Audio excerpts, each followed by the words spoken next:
Now, let's talk about women writers in the 19th century.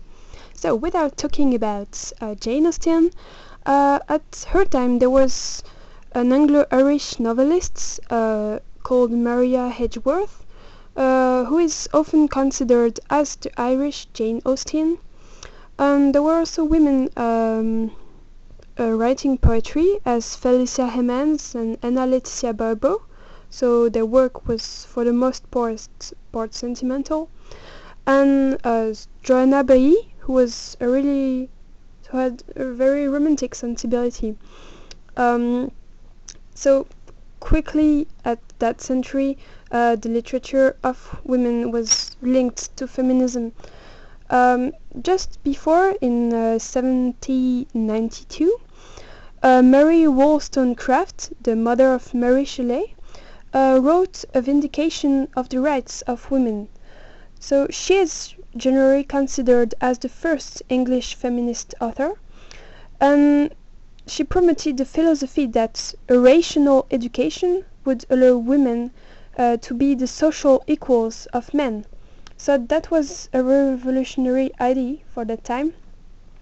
So during the 19th century, women writers often considered the subordinate position of their gender as a revealing problem of the society, as poverty was, for example.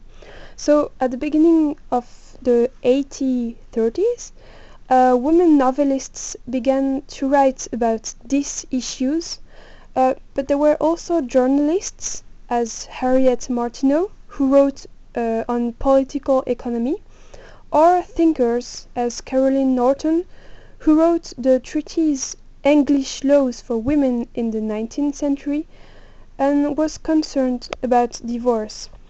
So that shows that women wrote not only about subjects which were particularly interesting for women, but also about large cultural topics. So, as female Victorian novelists did, for example, the Bronte sister, Charlotte Younger, Elizabeth Gaskell, or George Eliot. So most of the female writers were novelists, but there were also poets as Elizabeth Barrett Browning and Christina Rossetti. So both could show that women could have as much creativity as men. But unfortunately, there were also female opponents to the feminists.